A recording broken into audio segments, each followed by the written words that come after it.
जब से पाताल लोक का सीजन 2 रिलीज हुआ है, एक नाम पूरे ब्रह्मांड में गूंज रहा है। दिल्ली पुलिस का इंस्पेक्टर हाथीराम चौधरी। जयदीप अहलावत ने एक शानदार परफॉर्मेंस दी है। मैंने अपने रिव्यू में कहा भी था कि सिर्फ उनके लिए इस सीरीज के कितने ही सीजन देखे जा सकते हैं। करिश्माई एक्टर साबित हो रहे हैं वो। सदा साइडलाइन किए गए एक ऑनेस्ट पुलिस वाले का फ्रस्ट्रेशन उन्होंने इतनी सफाई से पर्दे पर पेश किया है कि आप भौंचक्के रह जाते हैं।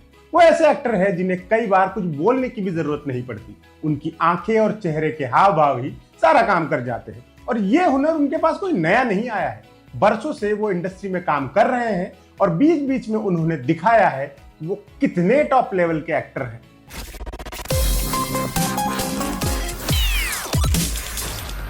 गैंग्स ऑफ वासेपुर में अनुराग कश्यप ने उनसे शाहिद खान का रोल करवाया था। रोल छोटा सा था लेकिन इम्पैक्ट बड़ा हुआ। जयदीप अहलावत को पहचान मिलना शुरू हुआ।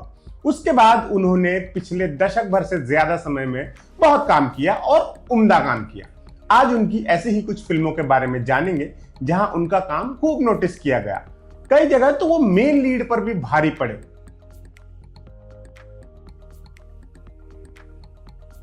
गैंग्स ऑफ वासेपुर के अगले साल एक फिल्म आई थी कमांडो, विद्युत जामवाल की फिल्म। बढ़िया एक्शन किया था उन्होंने इसमें, लेकिन उसके अलावा फिल्म में जो एक चीज स्टैंड आउट साबित हुई वो थी जयदीप अहलावत की परफॉर्मेंस।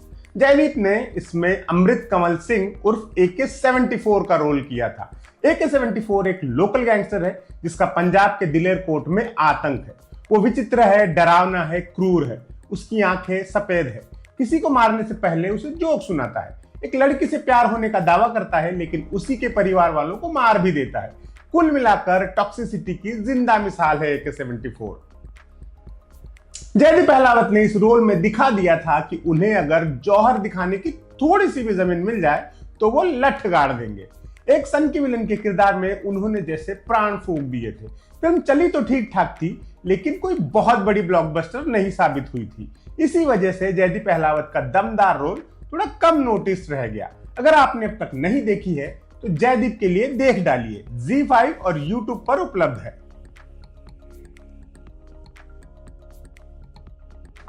दो 2022 में आई एन एक्शन हीरो पाताल लोक के किरदार हाथीराम चौधरी को सिनेमा तक ले गई।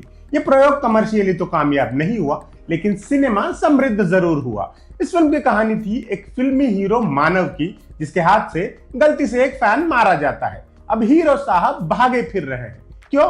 क्योंकि उनके पीछे पड़ा है मरने वाले का पॉलिटिशियन भाई भूरा सिंह सोलंकी। इस भूरा का रोल ही जयदीप अहलावत ने किया था और कमाल किया था। एक ईगो से भरा हुआ आदमी जो मानव को हर हाल में मारना चाहता है। उसके पीछे पीछे परदेश तक चला जाता है। वो जानता है कि मानव का कोई कसूर नहीं है लेकिन भाई के हत्यारों को जिंदा छोड़ने से उसकी मूंछ नीची हो जाएगी। मर्दवादी समाज के एक बाय प्रोडक्ट जैसे इस रोल में जयदीप अहलावत ने पैसा वसूल करवा दिया था। कई बार तो वो मेन लीड आयुष्मान खुराना पर भारी पड़ते नजर आए। हरियाणवी एक्सेंट में नॉर्मल बात बोलकर भी ह्यूमर क्रिएट कर दिखाया। उनके लिए ये फिल्म जरूर देखी जानी चाहिए। देखना चाहते हैं तो नेटफ्लिक्स पर अवेलेबल है।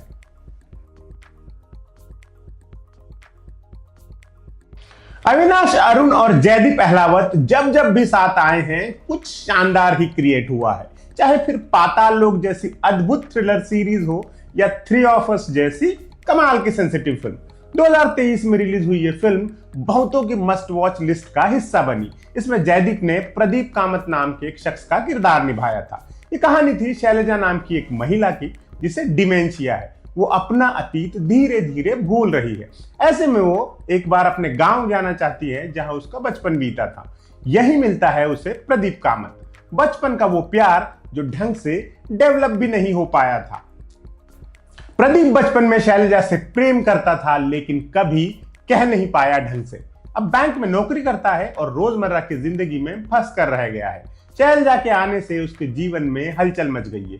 वो भी जी रहा है वो अतीत जो कहीं दफन होकर रह गया है। शैलजा के लौटने से उसकी कविताएं भी लौट आई है। कहानी में प्रदीप की पत्नी और शैलजा के पति भी हैं। इन चारों के भावनात्मक उतार चढ़ाव देखना अलग ही एक्सपीरियंस है। जरूर देखिएगा ये स्वीट सी फिल्म जो नेटफ्लिक्स पर अवेलेबल है।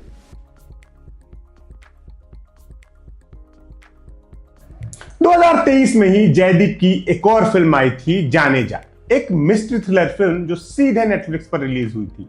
ये एक अच्छी थ्रिलर फिल्म थी, लेकिन कुछ लोगों ने इसे प्रेडिक्टेबल बताया था। क्यों? क्योंकि इससे मिलता जुलता कथानक अजय देवगन की दृश्यम में भी था। हालांकि इसकी वजह यह थी कि ये दोनों ही फिल्में Japanese novel the devotion of suspect x पर आधारित थी। बहरहाल नेटफ्लिक्स पर इस फिल्म को अच्छा रिस्पॉन्स मिला और कायदे से देखी गई। ये कहानी थी माया नाम की एक महिला की जो पहाड़ी कस्बे कलिम्पोंग में एक कैफे चलाती है। उसका पड़ोसी है नरेन व्यास, जो मैथ्स का एक ब्रिलियंट टीचर है। अकेला रहने के आदी नरेन की जिंदगी में दिन का सिर्फ वो लम्हा सुख का होता है जब वो माया के कैफे से खाना पैक करवाने जाता है। फिर माया एक मर्डर केस में फंस जाती है और नरेन उसे बचाने का बीड़ा उठा लेता है। एक बोरिंग जिंदगी जीते जीनियस की भूमिका में जयदीप अहलावत ने समा बांध दिया था। अब तक नहीं देखी है तो देख डालिएगा, नेटफ्लिक्स पर अवेलेबल है।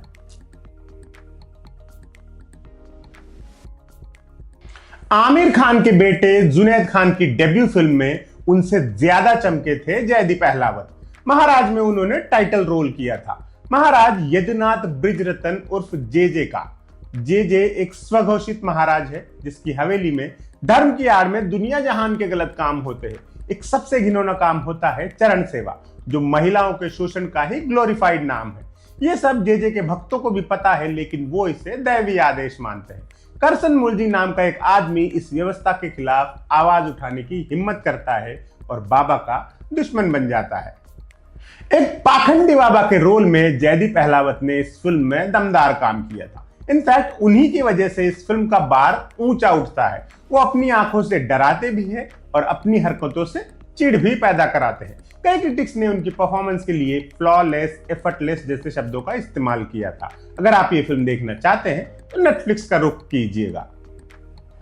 तो ये थी जयदीप अहलावत की ऐसी 5 फिल्में जहां उन्होंने दमदार किरदार निभाए।